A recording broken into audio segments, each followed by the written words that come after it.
Hey, what's going on, everybody? What's going on? Welcome to Pillow Talk with Dr. Boyce and Dr. Alicia Watkins.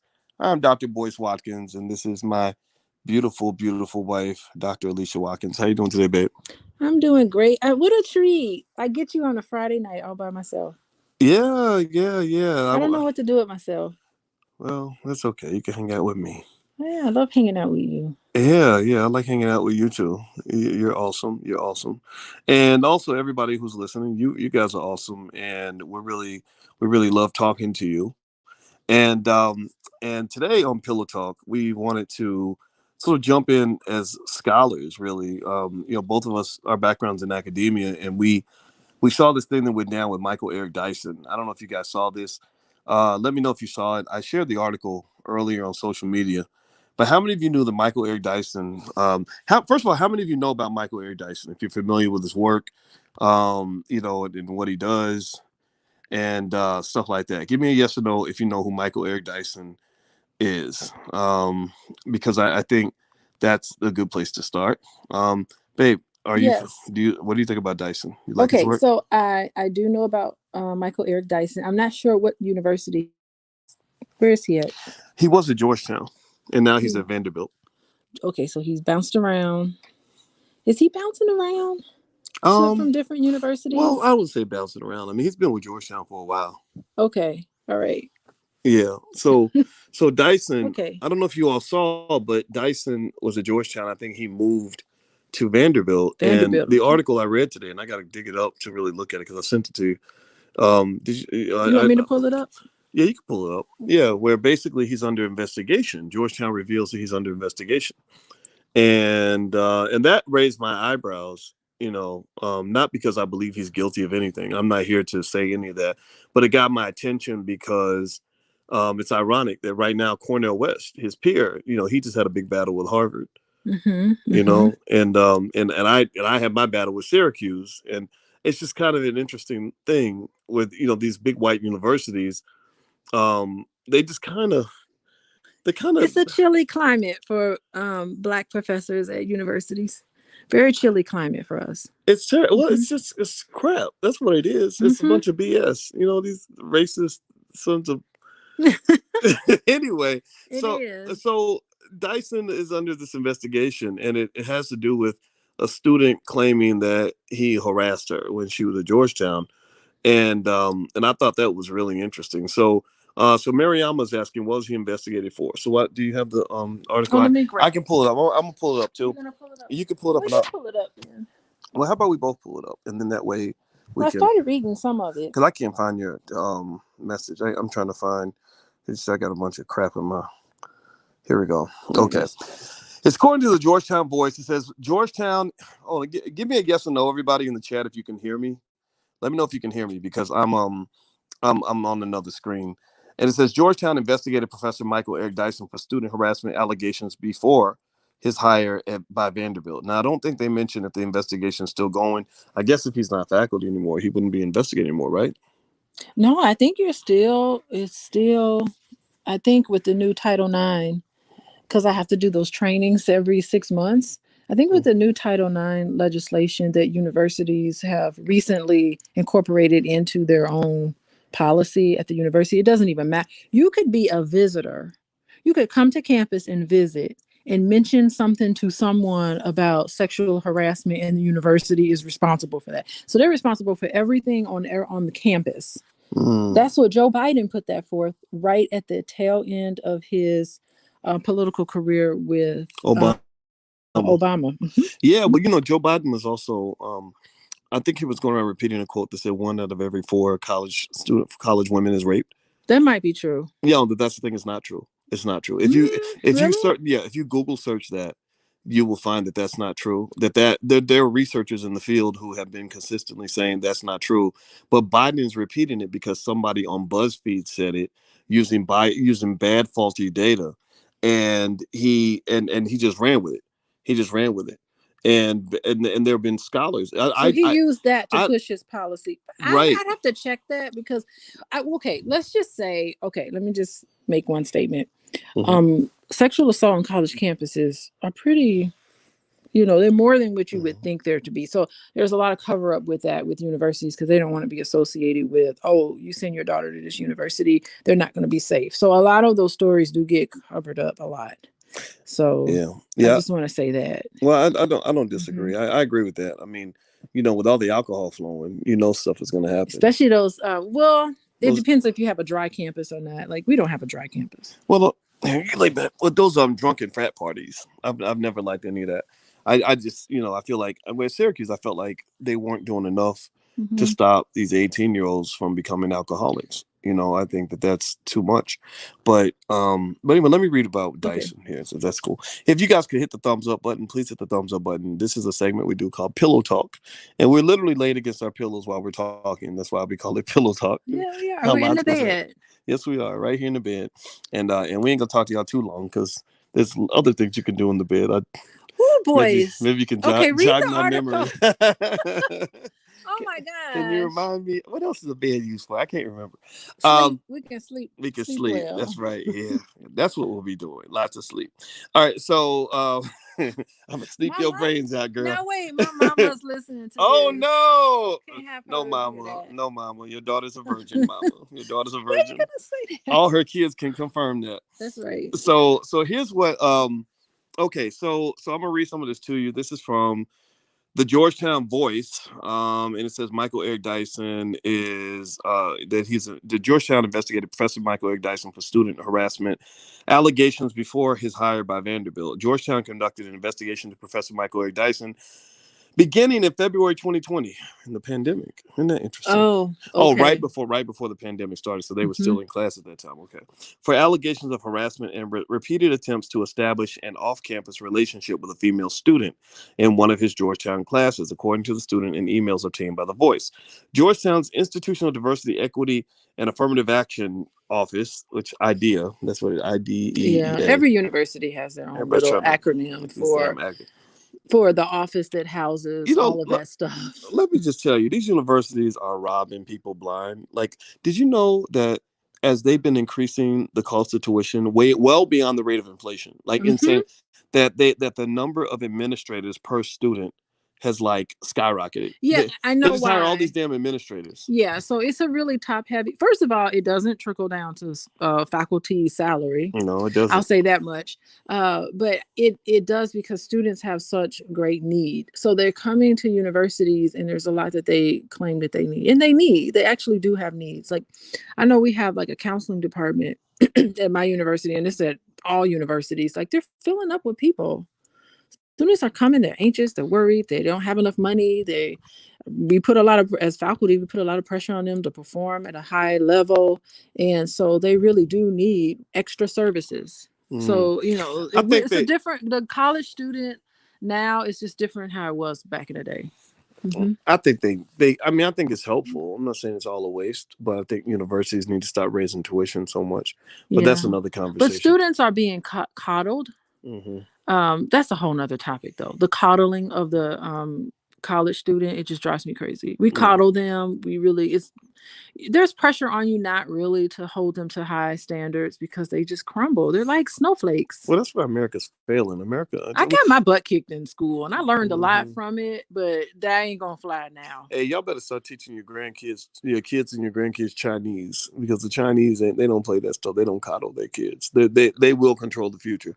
But anyway, let me keep Okay, it. let's continue on. All right. So it says here that the allegations against Dyson, one of the country's foremost black scholars, goes back to the 2000s. But this action triggered the first known formal inquiry into Dyson's behavior. The Georgetown investigation, which included interviews with BSC members and the student, extended through the summer of 2020. The BSC is the Black Survivors Coalition. So So the Black Survivors apparently, Coalition take yeah. down black faculty? Right. Is that what they do? Next thing they go see is they're gonna do their little documentary called Surviving Michael Eric Dyson. He had a conversation with me and gave me bedroom eyes. I've been traumatized ever since. Oh my gosh. He looked at me and noticed that I was pretty. That's the same as being raped. Well, what word? Okay, read on because let's Okay. just listen to what someone has said Okay, let's about say. them. All right, so let's keep going. All right. In an interview with The Voice, the student who will remain anonymous. So the student interviewed with The Voice anonymously disclosed details of Dyson's harassment while she was enrolled in one of his classes at Georgetown in the fall of 2019. According to the student, 62-year-old Dyson attempted to use his status and connections to establish a relationship outside the classroom. The student alleges that repeated private dinner invitations off campus, personal text messages, and instances of unwanted physical touch and Ooh. proximity, including invasions of personal space and an instance of Dyson massaging the student in class. When she offered to meet Dyson during the office hours, instead, according to the student, he insisted on private conversations outside an academic setting. What do you think about that? Oh, that's not very professional. I mean, if that's if she has evidence of that. So what happened? Because here's what happens. You have an allegation like that, and the university has to investigate. So it just says investigate it. Like, what were the conclusions from the investigation? Because legally, they can advise the student to just make a police report. I mean, universities don't have to handle all of that in house. Mm-hmm. This is not, the Catholic Church. Remember, they were handling their investigations in house. Like, you Right. can make a report, file a report. But I wonder what that means. Read on with the article. It's really interesting. Okay. Well, I'm just Mhm. going to say, first of all, I'm going to say that I smell some BS here. Not because I think Dyson couldn't have done anything wrong. And Dyson, I've disagreed with him, on different occasions. In fact, Mhm. Mike and I don't even talk anymore because I agreed with Cornell West when him and Cornell fell out.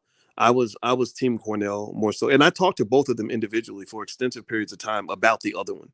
When I saw Cornell, I saw Dyson. It broke my heart because Dyson has never been mean to me. He's never, done anything wrong to me. I just disagreed with him, but I saw him at a event at Brown, and I'm not, according to white people, I'm not anywhere near a Dyson or a Cornell West, right? So, well, I'm like the replacement guy. So what happened was, here's what happened. This is a true story, y'all. I promise you this. You can actually go see this on the internet. So Dyson was supposed to debate Cornell West at Brown University. And Cornell refused to debate Dyson. He refused to be on stage with him. So Brown University calls me because the white speakers bureau, they're like, okay, let's find some Negro to replace the one that we had before. They'll prop So you up. so they're like Boyce They're like, Watkins. He's a fringe guy, but we'll go ahead and take him in. This is over a decade ago, back when I actually was interested in taking money from white people, whatever, right? So they called me and they called me to replace Cornell West in this debate, and it was the coolest thing. It had never been that easy to get money for a speaking engagement. Like my manager was like, I told them that your fee was $10,000, and they just said okay. I said, shit, you should have asked for 20.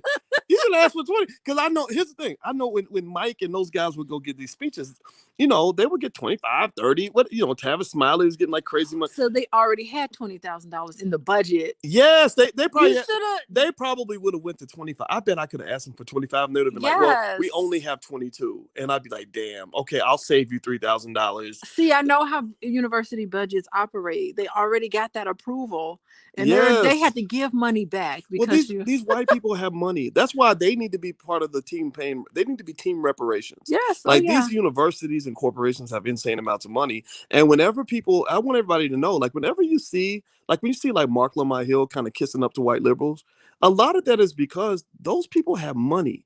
Like, imagine doing He like, ain't dumb. imagine, He's right, smart. right. I'm the dummy. I'm the You one the who's like, fool, I'm gonna do it by myself and all that. But I'm telling you, like, that money is crazy. So they invited me to come speak at Brown, and they just paid me 10 grand like it wasn't nothing, right? So I probably could have got 20, didn't even know it. And I get there, right? And Dyson was there, and I'm mortified because Dyson and Cornell West were my heroes. Like, I looked up to these guys. I'm like, I'm about to debate Dyson, but the only reason I was okay with the debate was because we were going to debate hip hop, and it's a thing. It's an issue I've discussed with you guys on many occasions. I actually talked about it probably, I think today, actually, a little bit today, is whether or not hip hop artists should be responsible for their words.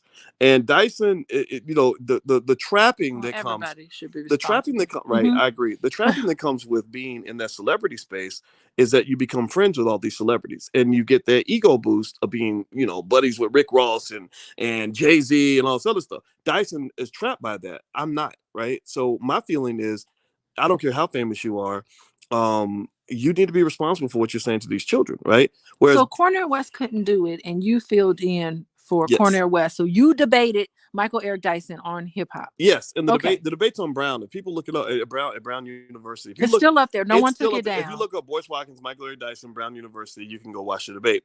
Now, and I think I won, but I probably didn't because Dyson's so. I mean, that man He he's memorizes lyrics and everything. I've seen him he's talk. such a good speaker. He's one of the greatest speakers ever. Problem is sometimes he really ain't saying nothing. Y'all ever hear those speakers that use like real long, eloquent words and they flow real good, but they ain't really nothing's like actually like there's nothing like actionable from it. It's like a good preacher. You ever go to church where you hear the preacher and he'll be like, and Jesus went to the water. Well, they take that neuro linguistic programming course. Yeah, So yeah. they understand how to Right, speak. right. And then they'll be like, and I said Jesus Yeah, they went know how to to the talk. water. They know. Right. He didn't go to the house. Hmm. He didn't get on the bike. He didn't go back to see his mother. He went to the water. No, you say he went to the what? And then you let the He went to. crowd say Oh, water. that's right. That's right. And you keep it Yes. going. And people be by the time it's over, people be jumping up and down. They don't even know. It's feel good talk. And they ain't really done. Yes. They ain't told Yes. you nothing, haven't changed your life. You're going right back to your life. Yeah. So one Okay. thing Dyson has, I don't think I'm gonna ever have this, is he's got that preacher rapper swag. Preachers and rappers are pretty much have the same profession, Yeah. and they are the best speakers ever because they can feed you a big ball of nothing, and you will walk out of there feeling like you really just got the keys to the universe. Let me tell you, I am watching. This is so off topic. I'm watching this show called The Path. And it is on Hulu. It is so good. If you want to know like mind control and what they say and do to manipulate you emotionally to get to do stuff and to join these cults, you have got to watch The Path. But anyway, Okay. but it's funny how I don't know. It's just funny how they talk. And then they know stuff about you before you get in there. And then they use that. It's really bizarre. And they use that to like hook you in and to get you to pay money. Basically, you anteing up money. Well, And it's amazing how it works. Well, that's a hell of a talent they have, but yeah. So Dyson, but Okay. but Dyson's a great speaker, right? So Mhm. Dyson, after we did the debate, he and I talked about, I remember he talked about Cornel West, and he was really upset with Cornel. I could tell he was hurt, and we talked for like an hour about it, and then when I talked to Cornel about Dyson was when we did that event. Actually, Mark Lamont Hill, I invited Mark. This is literally back in 2013, so I invited Mark Lamont Hill and Cornel West and some others to an event we had in Brooklyn at Medgar Evers College, and we called it I forgot what we called it. Oh, the New Paradigm Tour, Wealth, Education, Family, and Community: The New Paradigm for Black America. I have that is great. Yeah, I have a book with that title. Like literally, if you go to allblackeconomics.com, by the way, you can actually read the book for free. You know, the four of you all are so remarkable.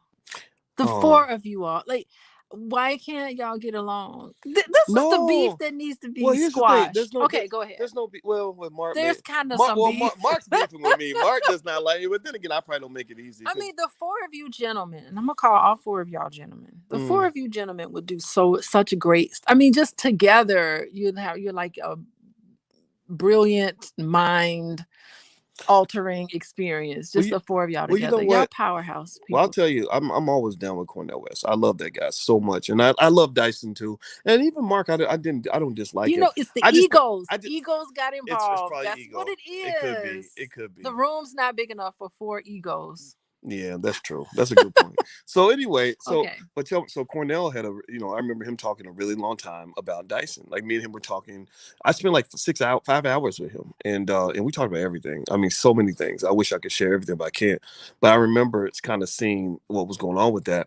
So with Dyson, it's like he fell out with Cornel West. And I remember I took the side of Cornel. I said, I think you're wrong. I think you're just wrong on this because you were taking the side of Obama against Cornel West. And Cornel was right. I believe Cornel was right. Obama did not serve the Black community. And he kind of got away with a lot. Right. And so after that, Dyson and I stopped speaking, but it broke my heart because I liked the guy. Hold on. Who stopped what? So did he just get all salty with you or what? Like, I want to know what happened. I think that he saw my. He just gave you a cold shoulder out of the blue. Like, come on. Yeah, it was kind of like that because I think he felt like I was probably like a threat to him in the sense of me not being supportive. Like I didn't mean. Sometimes I say stuff and it comes out harsher than I mean for it to come out. Like I'll just say it, and Ah, sometimes people get hurt, and yes, I you do I do think it's that hurt. Yeah. So sometimes. but with Dyson, but I respect him though in terms of Uh-huh. his intelligence, and I think in this particular situation with Georgetown, I think Georgetown's wrong. I think it's this investigation. If you notice in the Uh-huh. article, they interview the young lady who's accusing him, But they and kept her they anonymous. keep her That's anonymous, what's kind of right? bothers me Yeah. sometimes because okay, so first of all, Title IX investigation, all of that should be confidential. So I think it's just really interesting that that got out. You're not supposed to show. You're not supposed to share that information. That's Yeah. How did they get out? I wonder if he could sue them for that. yeah. It's supposed to be. You're not supposed to be naming people. Yeah, you're not That's supposed to just name. tacky. Yeah, you're not supposed to name the accuser or the accused, in my view, because Uh-huh. you don't know who the victim is. That's why I was asking questions about what happened from the investigation. Like, is that the reason why he left the university because of the accusation, and the university Hmm. came down on him? Like, what came from that? So Yeah, read I on wonder if with the he, I article. wonder if he was pressured to resign. So Yeah. the ideal investigation into Dyson began after student advocates raised concerns about his behavior in a conversation with university president John DeGoya and vice president for institutional diversity and equity Rosemary Kilkenny during the BSC sit-in in front of DeGoya's office from February 24th to 28th last year. During the week-long protest, students called for improved resources for Black survivors of sexual assault and harassment. A video recording from the sit-in obtained by The Voice shows a member of the BSC naming Dyson as an individual who Dyson was the only one named, so it was just one uh, faculty member, and all these students get together to take him down, or was it other faculty? it doesn't say. It just says a video recording from the sit-in shows a member of the BSC naming Dyson as an individual who posed a threat to Black women and femme students on campus. So femme not the What's same. a film student? What's a femme, y'all? Is that like a dude that says wants to be a woman? Because I know people pick their gender nowadays. What's a FEMME? What's a FEMME? Film. I don't know. Okay, Let's see. read on. We'll have Okay. we Here, sound like a let bunch me of old people that don't hold get on. what's Let going on. me. SD Brown says Boyce gossiping again. Oh, he doesn't sound intelligent enough to be on the platform. So that's it. Everybody say goodbye, Mr. Brown. Good. Okay, wait. Yeah, Don't just I want to. He should listen be out of here. He shouldn't be in the chat. I don't like because unintelligent they say people. you gossip. Well, Maybe I shouldn't just block people. I just ain't got time for stupid you people. I just just block. don't. I don't. But you know what? That's probably why I don't have as many friends. You know what? SD Brown, Don't you block can stay. him. Keep staying. Keep Yeah, him let's let on. him stay so he can keep saying dumb stuff in the chat. You need a heckler to every now and then. Dumb stuff. Okay, read on. Yeah. We got Okay. better things to talk about. Yeah, Go I on. was gonna kick him out, but I'm not gonna put him Don't out. kick him out. Yeah, I'm Let's not go. gonna put him out. All right, the Negro naysayers can stay. All right, so the Negro naysayers. Anything Black and positive, I got to get rid of it. We got to get rid of all these positive, intelligent Here's Negroes. the thing. I think that you had an experience, and that's your experience, and you should share your story. You talking So, about with the I student? don't think that it's gossip. I just think it's Oh, you are you talking sharing about your the student? story. Are you talking about me or the student? So I'm talking about the person who said you were gossiping. Oh, I don't care what those people. I don't care. He's probably repeating. Okay, well, don't He's be. he's You're probably not a guy. sensitive. Yeah, he's probably not a guy capable of originating his own Okay, thoughts. read I'm on, sure he's boys. repeating something Kwame Brown told him to say because Oh he's. my gosh, boys. Yeah, that's what happens. People say there's a lot of stupid people out here. They don't know. Okay, I don't They don't have their understand. own thoughts, so they'll hear a YouTuber say it and then they'll just repeat it because they don't have their own opinion about things. They just get their opinions from people Okay, on read YouTube. the article. Read the All right. article. So it said so the student names Dyson Okay. and as a threat to Black women and femme students on campus. Um, when you call a Black man a threat, I need to know what you're talking about. If you say that he's a threat, um, I need to know. I really need you to understand. I really need to understand from you. Like, what are you talking about? Like, a threat to me is somebody who's going to really harm you, right? A Mm-hmm. threat is somebody that can really that's going to kick your ass. That's going to, God forbid, assault you in some way. So when you start calling him a threat, what are you talking about? Like, be specific. I think that because being labeled as a threat is a such a serious accusation, there needs to be pressure Well, on those who make that accusation to explain how you feel threatened. Like it's like when because people are, I mean, college students are threatened by Black male professors. right, they're scared They're of Black very men, much right? threatened by them. Yeah. Even if I'll just say that. I'll just say that much. They're threatened. They're threatened by all Black professors. Yeah, especially if you try to enforce yourself and here's the policies of the class and you enforce it and you speak in a way that's very direct. They're just not used to that, and so they're going to see that as a threat. That's just how they are. Yeah, yeah, and I That's think, what you're up and I don't against. like, so I don't like that word threat. Yeah, it's Now, cross now, cultural. if you say, he tried to holler at me and I didn't like it, okay, let's get that fixed, right? But I don't like this whole idea like you're a threat, like where you're lumping everybody in the category of rapists. Like you're trying to elevate your status to that of a rape of survivor because you quote unquote survived somebody trying to holler at you. Hmm. And I just think I mean, sure, okay, should a professor be engaged in that kind of interaction with a student on any level? No, right? You do all you can to avoid that, etc. But at the same time, though, that's not a threat. Let me tell you. Okay, so my dad was a college professor and he didn't play. He used to tell me all the time. He First of all, he does not meet with students in his office very much. And if he does, the door stays open the entire time. Hmm. And they stand. I think he removed his chairs. He doesn't even want people sitting down because they stay too long when you sit down, and he just Hmm. didn't want that.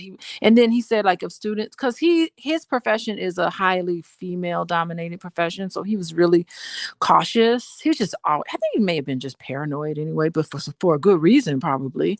But he wouldn't allow, female students in his office very long, and if they were there and they talked too long, he would just say, can you put that in writing and send it to me?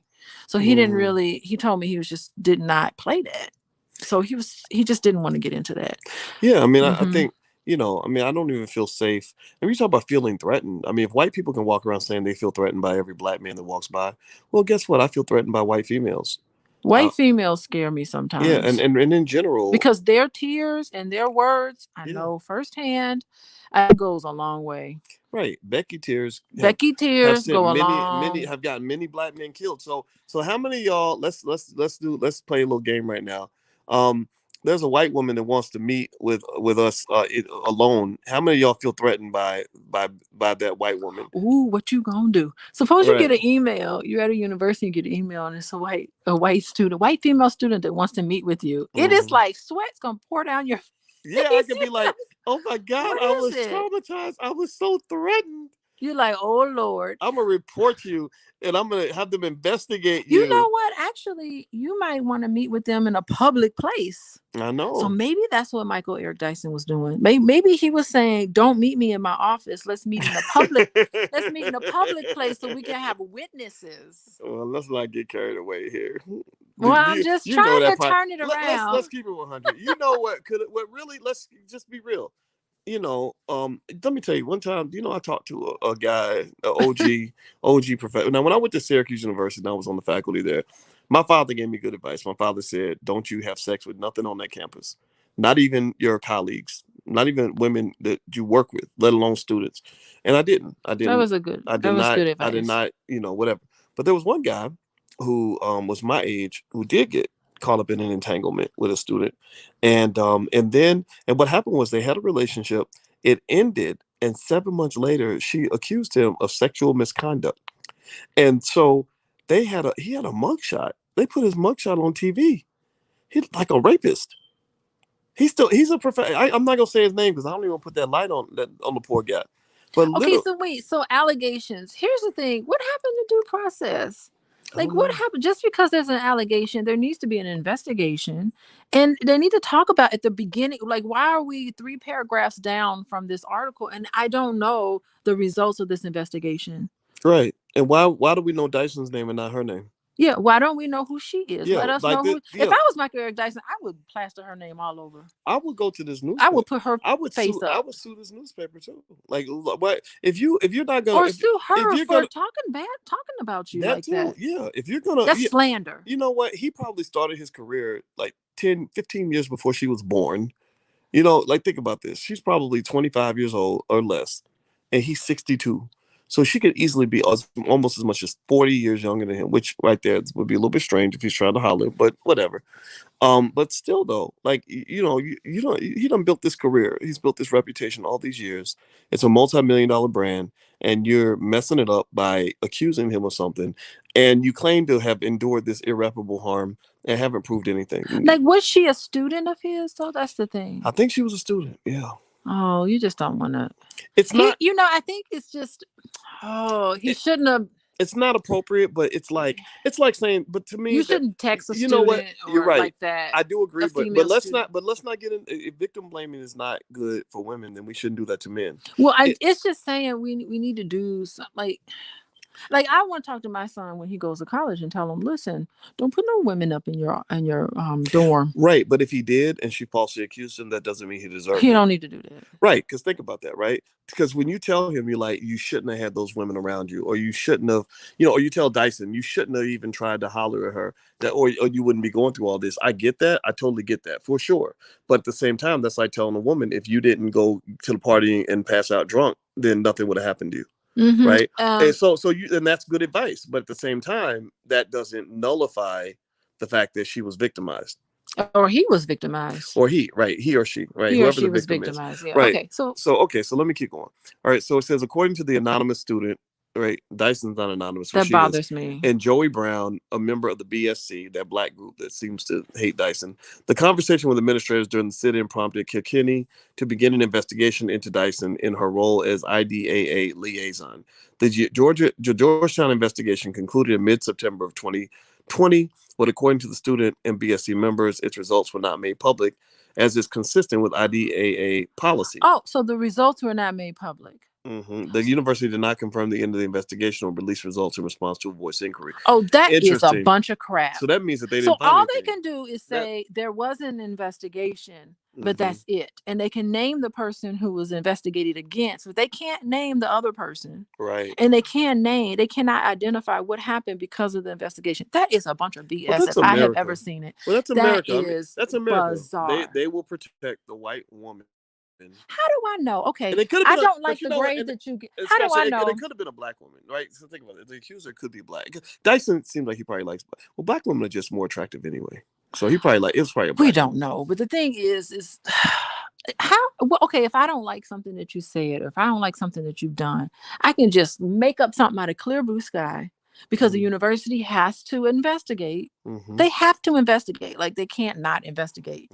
They can identify you as the target of the investigation. They can give details of the investigation, but they can't name they can't name me, and they can't name the results of what happened.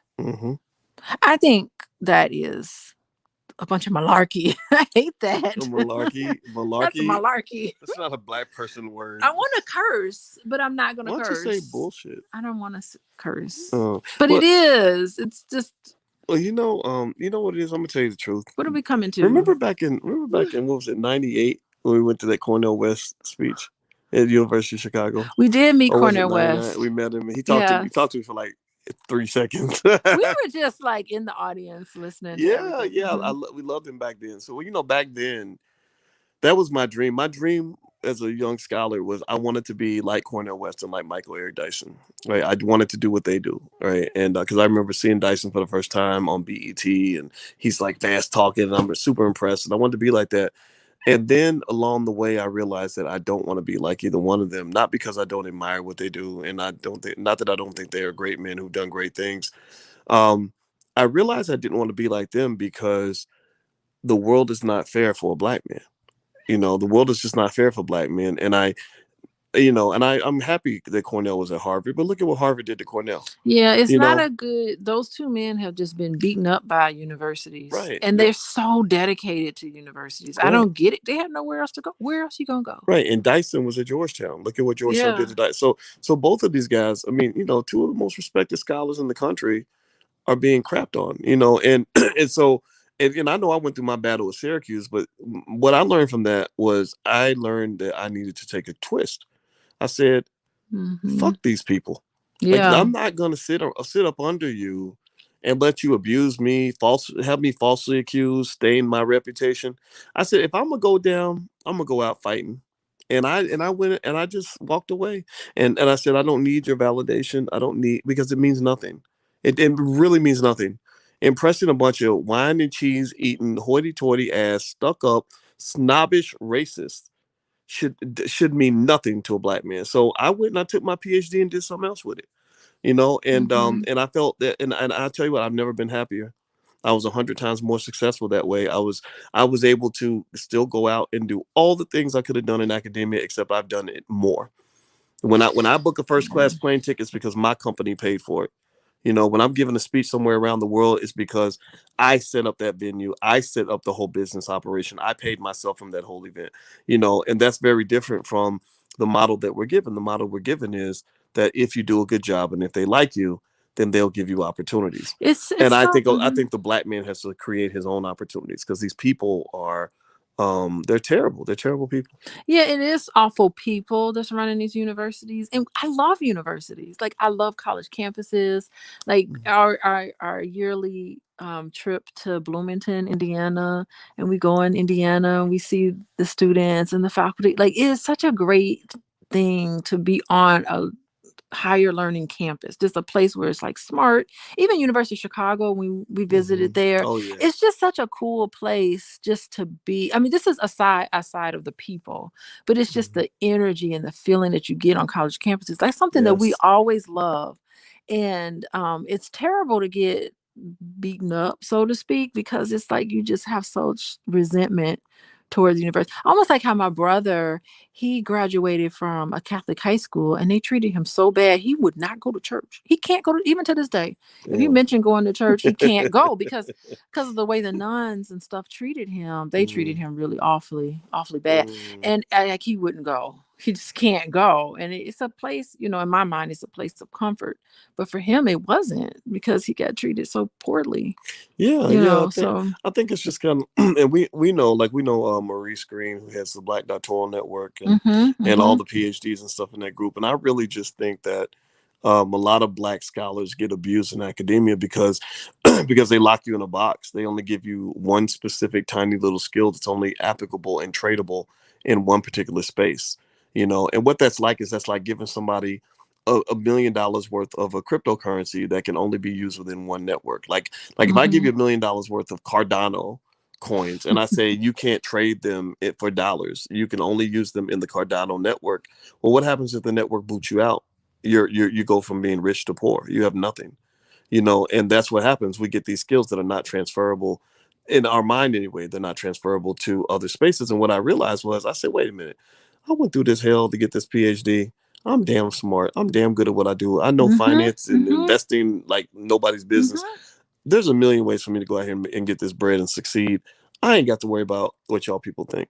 I'm gonna do my best, be a But good you shouldn't have person. been worried about it in the beginning, and that's the part that's Yeah. the learning process that I had to go through, like, you don't know who you are, and you don't know try to go and hobnob with them and try to get into their circles. I mean, you'll figure out who you are, but it makes you Mhm. so strong. Like Mhm. you kind of talk about me bad, like, oh, Alicia's getting all determined. Like that came out of me, that was pulled out of me through this whole process. Not Mhm. only just getting a PhD, but getting tenure, that was tough. Getting promoted to professor, that was tough. I mean, there were some uncomfortable seats I was in. So it just makes me I kind of lost it a little bit. I just need you to bring me back, boys. Say, Alicia, you didn't lost it, Well, I don't think you you should know. ever want to be somewhere where you're not wanted. I Oh, think let me that's it. tell you, I don't care if I'm one. That's I, the thing. Like my thing is like, I don't care if I'm wanted. I'm here. I will leave on my terms, not on your terms. I Like think. I deserve to be here like anybody else. I'm not gonna inconvenience myself and apply for another. You know how stressful it is to apply for a university job. Do you know how Mhm. stressful it is to move your whole family to Vermont or some crazy place there, Mhm. some university that wants you? I'm not gonna inconvenience myself because you're uncomfortable with me. So Mm. I just take it for what it is. I do not look for people who do not like me for acceptance. Well, I agree, but I And I don't. have a smile on Right. my face and I have my head up high and I'm moving on. Well, I hear that, but I'm just Hmm. saying, like, I don't want to be places I'm not wanted. Like I agree with you, but I mean, it's like if you don't want me there and you're doing all you can to make my life uncomfortable, like making me teach classes I don't want to teach and all this other stuff. I think black scholars get highly disrespected because Oh, they we never end get up we end respect. up fighting for tenure, and and then they don't give it to us, and then you're kind of stuck out there. And I think it's fine if you want to stay for the good fight, but I didn't want to. I Yeah. felt like there was other places for me to be, and I'm glad I left. I'm glad, but anyway, with Dyson, I think that this whole thing with Georgetown, this investigation is a problem for me because if they're going to reveal his name, they should reveal the woman's name too. He And should do a press release and put her mhm. face up well, what and he her well, name. what he should do is sue them. I think he should sue the woman. He should sue the school. He should sue the newspaper because apparently, if they didn't release the results of the investigation, that tells me that they probably didn't find anything that was provable. Yeah, That's the because if that. they found something that was provable, he'd be arrested Hmm. in jail right now. Because I know universities ain't gonna allow somebody to be violated like that and then not take it up with the court of law. Hmm. Right. So that means nothing came of it. Nothing even came of it. Well, that's the thing too, right? Again, if you say that he's a threat is something that can really harm you. If a man, is it really? I don't. Y'all give me a yes or no. Y'all give me a yes or no. If a man tells you that you're beautiful and he would like to get to know you better, does that make him a threat necessarily? Like like when I first met Well, you, if I had said okay. I think you're gorgeous and I would like to be your boyfriend, You never said that to I me never though. said it when I met you. I didn't. I should have, but I didn't. You should have. But what if I said that? And let's say that you were busy, or let's say I said that while you had a boyfriend. Would I be a threat? No. Exactly. I would be how is that threatening? I'd be so flattered. Right. Like, ooh, I'm feeling. You would have made my day, Boyce. I was like, oh, look at that, Boyce likes me today, and I just would have been all Yeah. carried. I. I would have had a little click to my step as I walked down the street. I'm like, what? Yeah, I think that what they got to do is they got to. You really need to separate like legit, serious threats from situations that just Let me are tell you. things that are just an inconvenience. An inconvenience is not a threat. It is an inconvenience. Like I've had times where a woman hit on me and wouldn't and kept on kind of pushing the issue because she's trying to get closer to me. And like that lady at the event who put her boob on my shoulder when she was trying to come up and talk to me. And all I did was I was like, "Girl, you better get your titty off my shoulder." Like I walked away. How Like did you feel threatened or were you flattered, Boyce? neither. I felt like no, this lady did not put her titty on my shoulder. Like she did So that. you weren't flattered? You had to have been No, flattered. No. no, I didn't like her. She wasn't. No, Oh. that lady was not appealing to me. And I was at an event. I was just signed a bunch of books. I don't want to be sitting there Yeah, with you do get somebody kind gonna of. take a picture of me with some lady's boob on my shoulder. No. But I didn't see it as a threat. Like if you told me like, oh my God, we're gonna file an investigation and have her sent to jail You and felt have her violated. cause her to lose her job, like I'd be like, no, don't do that. Just tell her to keep her titties to herself. She's trying to get a group. You're trying to get a groupie going, I'd be like, Boyce. put the things back in the holster, girl. What you calm got your yourself got your down. guns out. Right. That is so Buy funny. another book. Like don't put your titty on my shoulder, Well, right? what if she was attractive? I'm curious if that's like a fantasy of yours. Maybe No, we can that's act not. that No, out or we can't. something. No, we can't. That is not a fantasy of mine. No, No, you are I you can pretend like. How about I pretend like I'm a you groupie want to one be a day? groupie? Yeah, I feel like, oh gosh, Dr. Boyce, I just love your podcast. I listen to it every day. What you Oh, call and show? here's a Let's to act it out. be a full groupie, you gotta laugh at all my jokes. Like everything I say has to be funny. So Oh, I let's gotta practice. laugh Okay, at you. I want to tell you Okay. a joke. So one day I'm walking and I saw this dog, and then the dog just came up to me like, "What are you doing today?" Oh And my I'm like, God, Dr. "Yeah," and I'm Boyce. like, "Why is this dog smiling at me?" It was the craziest thing. And then you gotta laugh. Oh, You're oh my so goodness, funny. Dr. You Boyce. are hilarious. Come tell me some more jokes. Why Okay. don't you come back to my hotel with me and tell me some more jokes? Okay. How about that? Would you All right. like that? You're in room 738. 7:38. Come on up. Okay, I'll be up there. Okay, that's good. All We right. got the role I'll be play. up there at 11:30 11:30. with more jokes. Be there right sharp. Hmm. Sharp at 11:30. I Yeah, don't know why I have a southern accent as I'm saying I that. know. Like Okay, Whitley Gilbert. like a But you know what? uh-huh. I think that's what I think they have to do. They have to shift out and stop acting like everything is borderline rape. I think that would be more accurate and more fair, because you Yeah. can't allow people who, that's the other thing. You're opening the door for people to settle scores with men by Mhm. saying, okay, like that. What happened on your campus? Yeah. When the brother he got investigated, and he didn't even know this lady, and this lady put this dark cloud over him, where everything he had could have been taken away. Oh, it happened to a ton of faculty. Like it was just one of many that was going on, and I don't think anything ever came of any of it. Yeah, yeah, It was like that. really something. Yeah, these like little investigations. That can ruin somebody's life. It can ruin their reputation. Like nobody Yeah. wants to work with somebody who's been accused of something terrible, Yeah, right? and what's going to end up happening is that men are just going to be too scared of women. Men are not even going to want to hit. Like, how are people going to start dating? You can only date somebody through a dating app. I You think. cannot date Well, anybody outside of a dating app.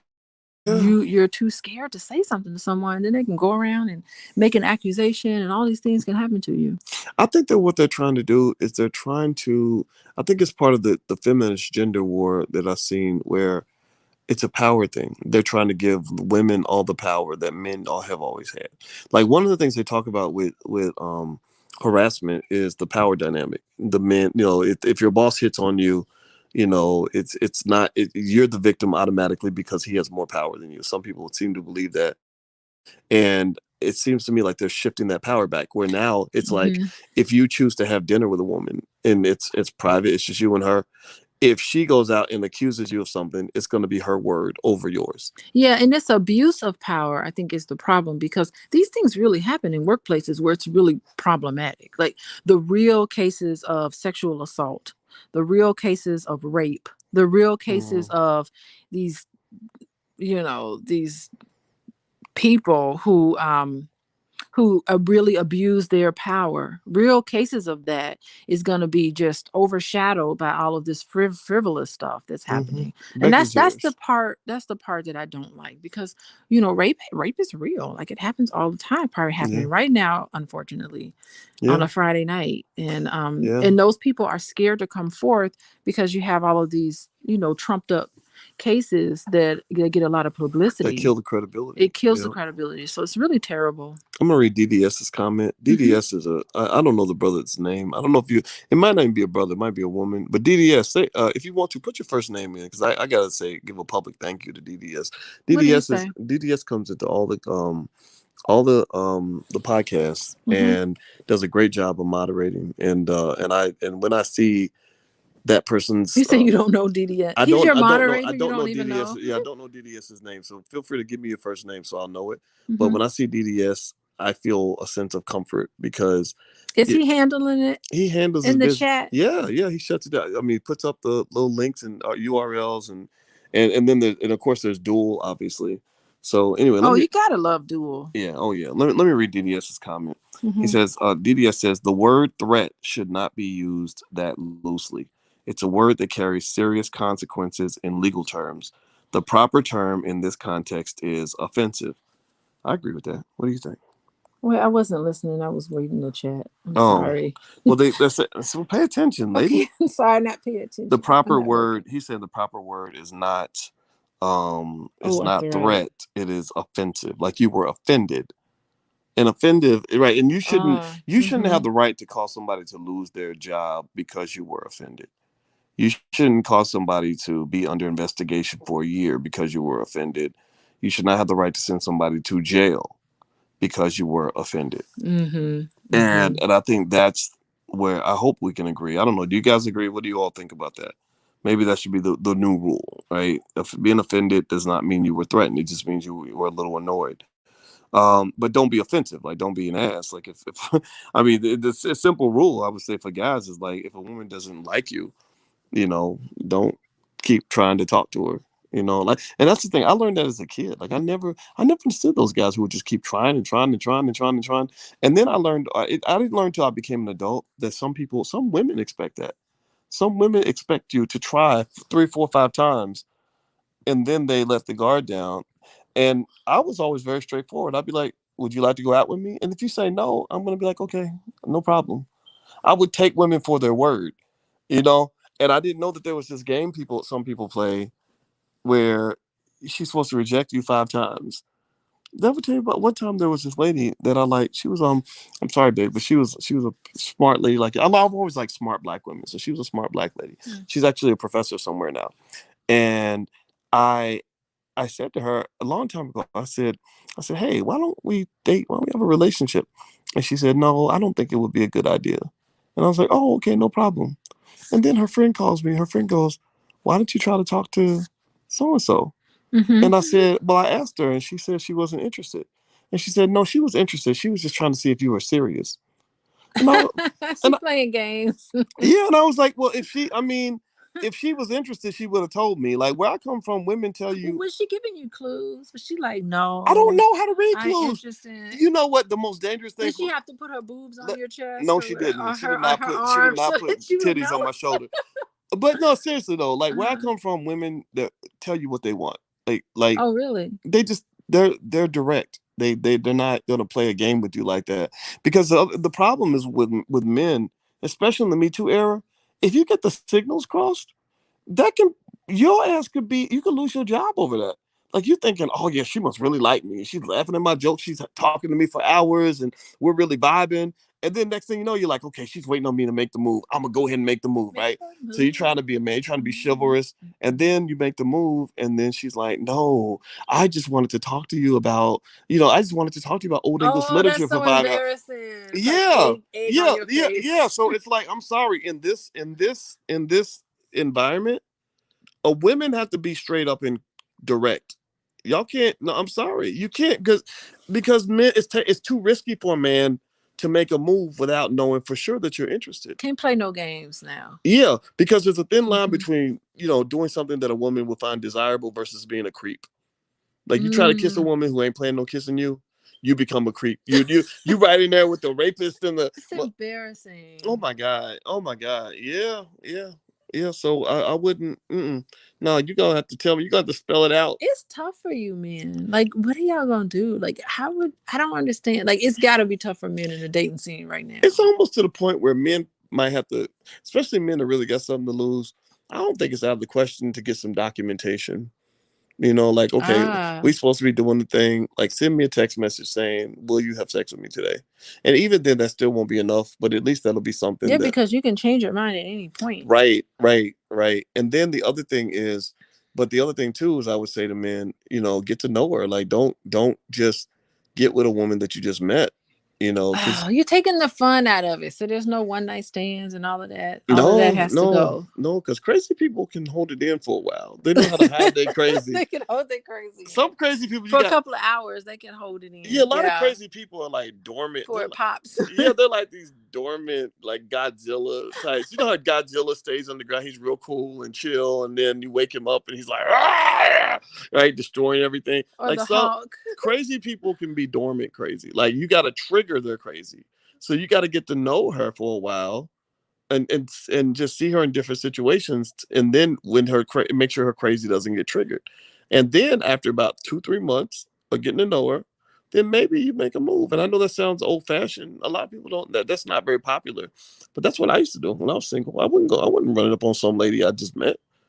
Oh, you might be How crazy. long would you take? You take a It while. depends. It would depend on the situation. It would depend on how many interactions I had with the person, who introduced me to the person, um, Ah, someone to vouch for you. yeah, or how serious I might be. Hmm. If you because you can watch people even on social media. I'll tell you about the lady I was watching before I was single. I watched her on social media for a while, and then she did something real crazy. I said, "Your crazy got triggered." She couldn't hold it in. Yeah, yeah. You Yeah. gotta watch. You really and you let people just talk. You talk to them. You let them talk, and then eventually they'll just say something real crazy. And if you just don't react to it, you just act like you're cool and calm, then they'll keep on telling you. They'll tell on themselves. Like Maya Angelou said, when people tell you who they are, you gotta believe them. Hmm. Hmm. But a lot of times we get distracted because somebody's attractive and all this other stuff. You But ignore it. The red flags. yeah, yeah. When you have something to lose, like I'm talking, like when you really like you building your business, you're trying to build your reputation or whatever, and even if you do everything perfect, it can still be, you know, Well, it's a leap of faith, boys. it is a leap of faith. Yeah, Hmm. yeah. A lot of predators out here. Could y'all do us a favor and please hit the thumbs up button?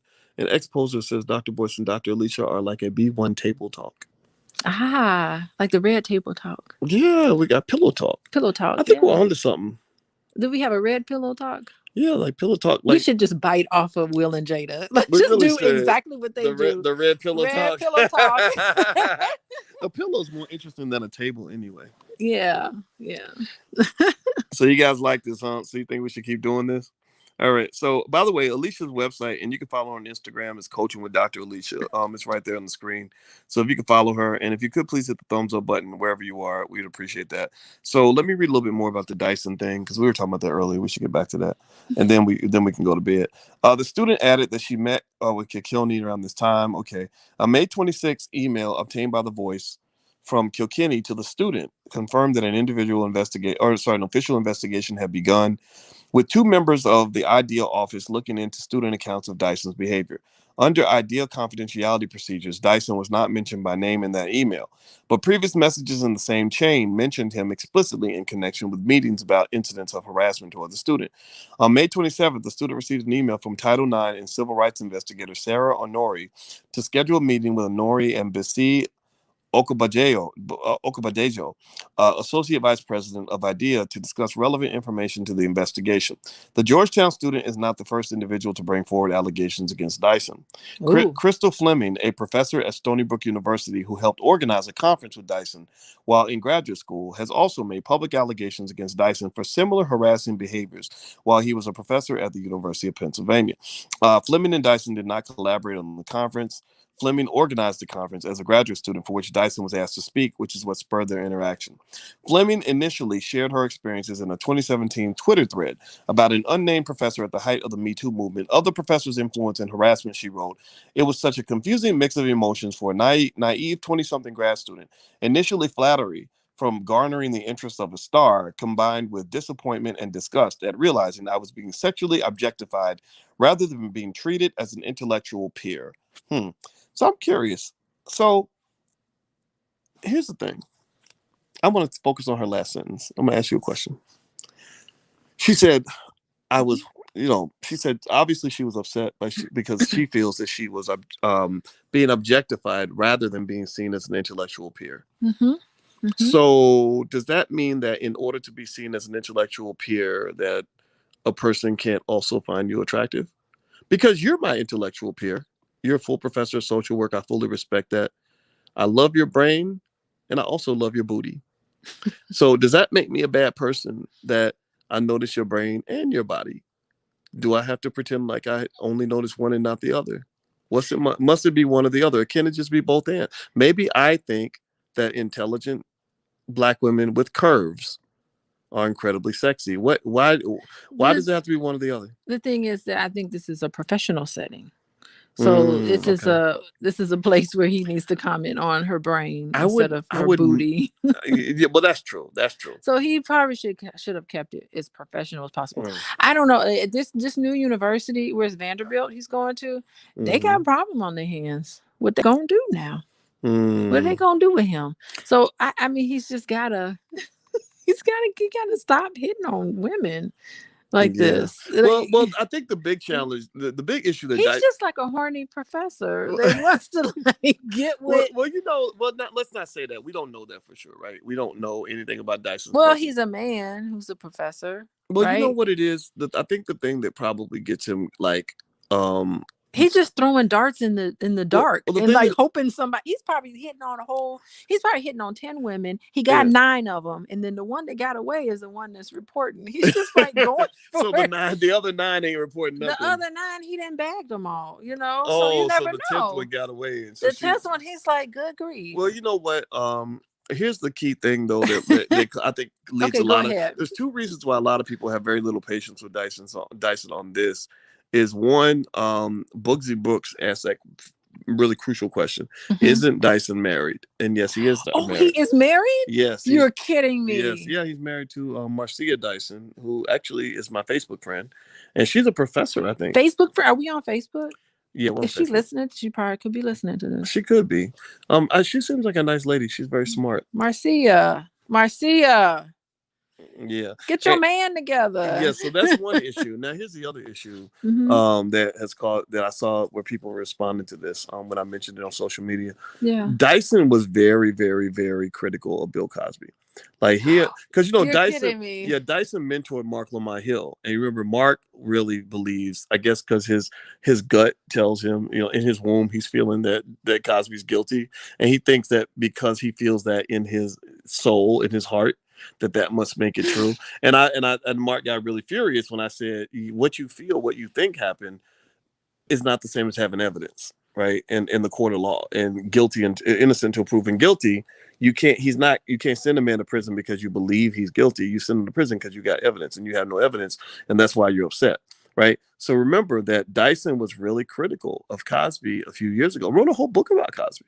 He wrote a book about Bill Yeah, Cosby? yeah. When he said, I think he said something like, "Was Bill Cosby right, or has the black middle class lost its mind?" I think that was the name of Oh, it. it had nothing to do with his sexual stuff. No, it was back when he gave the pound cake speech. Cosby I did. do not like that pound cake speech. Yeah, the pound cake speech was a bit heavy. You know what it It was was? out of context. Like, I understand why the pound cake speech was done, Right. but that was poorly done. It was I'll a just put it that it was a way. bit much, and I think where it came from is the fact that Cosby was very frustrated because he'd worked so hard to help build the community, and his son. Remember, his son got murdered, Yeah, his son and I was think I murdered. think he was pissed. I think he was just so mad about what happened to his son. I don't know about anybody. I don't know Or anybody he else was agrees, just but upset about what happened to his show. So, like, he thought his show was going to be like, is as revolutionary and as progressive as the Cosby Show was, and different world. Like, mhm. he thought, there, I've done it, I think. And it didn't, the impact of that show didn't have the appeal that I think he wanted. That's what I Mm. think. And then you had like shows that come out. Def Comedy Jam came out right after that. And like a whole Oh, bunch of I bet he stuff hated came Def out. Comedy He did Jam. not like Def Comedy Jam, I'm Mm. certain. And what's the other show? The Martin Lawrence came Martin. out, which I Martin. love, by the way. So like those shows came out, and it was like something was like for, I think, for Bill Cosby. I don't know. I'm putting words in his mouth, but I really think that he was a little frustrated with the lack of progress we were making. So it was more like the Mm. pound cake speech was like a frustrating speech, but he Hmm. shouldn't have had that talk in front of all those white people. It's like, why would you be saying stuff like that? I didn't like Yeah. it. He was victim blaming people who were in these Well, unfortunate well, situations. that was the thing I think you could have critiqued Cosby on, is the fact that he would talk. You have a lot of people that'll do that. That'll talk real tough to black people, but when white people get around, they become quiet as church mice.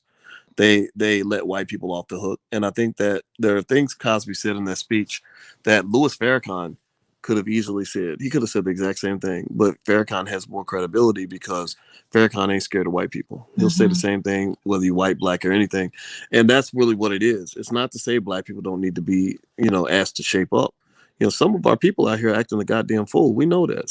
Yeah, he Some of was. our people are lost. Some of our people are messed up in the head. So, it's okay to challenge those people to do better. But if you can't stand up and look eye to eye to the white man too, then you're kind of being biased in your approach. Yeah, he wasn't given any. He wasn't.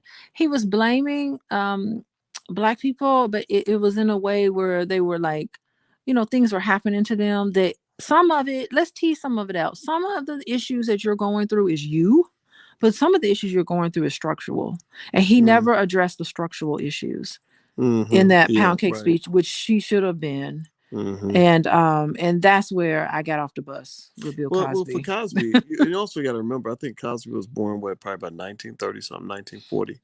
Was it 40, Uh-huh. 60, 80? Probably about 1940, 1939, around that time, right? So you think about this, right? Cosby, the crack era came along. You and I have been watching Snowfall, and we saw what Uh-huh. happened to the community during the crack era, and how it just fucked, totally just obliterated. It was like dropping a nuclear bomb on the black The community. entire generation of people was just like wiped out pretty Yeah, much. yeah. So everything you were building up to that point just got destroyed and set back 100 years. Now you got people, and you see it around everywhere. You see black men that hate black women that are like, "Why would I want to marry a woman and start a family? Like, I can like, why would I be with a woman when I could just be gay or just go have 50 chicks and make a bunch of babies or babies mamas and or why I love black people when we could just kill them instead? Like there are people. Think about this. You have music that glorifies the murdering of black people, and Hmm. but yet you run around screaming Black Lives Matter, but yet you're rapping into songs that or glorifying the murder of black people. That just shows a lot of our people are just butt naked crazy, just have lost their damn mind. Are you giving your own pound cake speech, boys? I'm giving What's my. up with that? It might be a pound cake speech. I don't What know. about some structural stuff? I can get into my Oh, social. I I thought. can put my Oh, social work well, hat well, on well, here. ma'am, I did. I began the discussion with a structural issue, which was Okay. the CIA dumping billions of Okay. dollars of Thank crack you. into the black community. Thank you very So yes, much. it always goes back to the white man, and I am no more worried about the white man than I am with some of these ridiculous, crazy black people. I will speak up to all of them, and I will tell the truth to all of them. I have no fear of any of that. Okay. You know, so I think at the end of the day, you're right. You got to have a balanced discussion, and it does link back to white supremacy. You know, that white supremacy is what messed us up. You know, but it's also up to us to clean us up. We got to take some responsibility. You know, white people ain't gonna get no nicer. White people ain't never gonna stop being white. A snake will never stop being a snake. Don't Right? be mad because a snake bit you. That's what snakes do. That's Exactly. what they do. They bite. Exactly. Stop hanging out with the snake. Stop taking orders from the snake. Stop Yeah. trying to. You can't trust them. You can't trust, just like on Snowfall, you can't trust Reed. No, read the Reed, CIA the agent, CIA agent, he do what he do. white Like, boy Reed. how can you be surprised at what happened? I won't give it away about You, what happened, you but you can't can't be trust surprised. him. You can't be surprised. Reed was the one that said, Franklin, trust Don't nobody. nobody. You know the people He in here. said, You trust know the people nobody. listening. Don't half of them don't know who Reed and Franklin are. Yeah, but you got to get on some Snowfall. You Oh, ain't on no Snowfall. You need to get on it right now. Snowfall's a good show. So That's go your watch weekend Snowfall. It's a good binge. show. Yeah, you guys will like it. So let me read. Let me. Okay, read They some said, more. okay, they said in an email to the Voice, Fleming clarified the timeline of Dyson's behavior against her as a graduate student. Fleming. So they're starting to say the person's name. So that. That's the lady Oh, from the Fleming is the other. lady that did the tweet. Okay, so she says, I think it's important to contextualize that what I shared with what I shared with the fact that Dyson was not my professor when the incident took place. I was a graduate student at Harvard, and I believe he was then a professor at UPenn. Although he was not my professor, his conduct was still appalling and had a negative impact on me as a young scholar. Let's see here. I would only add that I am proud of the courageous students who have expressed concerns about Professor Dyson. Georgetown did not respond to specific questions about the 2020 Dyson investigation, referring only to the investigation process for allegations of harassment by professors. While we can't comment on any individual cases, Georgetown has robust processes in place for responding to allegations of sexual assault and misconduct, including options for filing a formal complaint. A Georgetown University spokesperson wrote in an email to The Voice, the university conducts ideal investigations to review alleged allegations, blah, blah, blah. Georgetown University defines harassment. Here, okay, so this is important. As verbal or physical conduct that results in an intimidating, hostile, or offensive educational or work environment, or negatively affects an individual's work or educational opportunities. Quote, harassment is especially serious when it occurs between teachers and students or supervisors and subordinates. In such situations, harassment unfairly exploits the power inherent in the faculty member's supervisor's position, the university said. So what do you think about what I just said? Hmm. Yeah, I mean, that's a great PR. I mean, that's what the spokesperson is supposed to say. All universities are supposed to have those policies in place, and they have to carry it out. That's all there is. It's an investigation. Somebody forms a complaint, and then you have to investigate. You have to take it seriously. Well, they passed those laws, They pass those isn't it laws, funny though? Like when black people are and I trying, think those but laws think need to be about this. So tweaked. when white women want remedies for like sexual harassment, like they got all kinds of shit in place. Hmm. But when black people are being mistreated on the job or going through all kinds of racism, there's nothing. There's absolutely nothing in Yeah, you place know, for us. when I was at Syracuse and I was going through the racism that I experienced there, you know, I didn't have any remedies. I couldn't go file a complaint. Those people made me extremely uncomfortable. Oh, you get messages, pretty clear messages. Like, even if I wanted to file a complaint or something, I get clear messages. Well, you might not want to do this if you want to get promoted. You might not want to do this if you want to get. So you get messages all the time not to upset the apple cart as a black person. Yeah, yeah, Yeah. yeah. Oh, PBS did a special. About what? The lady from North Carolina who left North Carolina to go to Oh yeah, Howard. Hannah Nicole Jones. Hannah Nicole Jones. So PBS did a special on black women in higher education. Mm. Oh my goodness. Like, it was I mean, everything that they talked about what happens to black women in higher education, I could identify with all of it. It was really amazing. Because you do feel alone, because I'm the only black female tenured professor professor at my institution. And it's like that at all institutions. I mean, I have colleagues all over the country. Yeah. And, they have some of the similar struggles that you have with individuals. So, I mean, it's just really interesting how our stories are all the same. Yeah. What are Yeah. we going to do? You know? Build our own universities. I would like to. That's why we started the Black Business School. I said, I really, honestly, I'm not the guy. I can do certain kinds of leadership, but some leadership I probably am not equipped to do. But one of the things I always felt was, I said, if white people can create a university, I can too. Whatever they can do, we can do better. Yeah, but we created the first university. What was the first university? But you got to know your history, man. You got to get on that. Oh, you're talking about in Africa, like ancient Kemet? Ancient Kemet. So we create. So it's them imitating us. We're imitating them, imitating us. We're imitating them, imitating us. Yeah. Well, there we go. Like doing university. I think that's like a good we note didn't reclaim that. That's our stuff. Yeah, that's a good note to finish the conversation on. Black people are the originators of everything. Of everything. It all comes through us. Mathematics, life science, itself comes through us. That is so true. Yeah.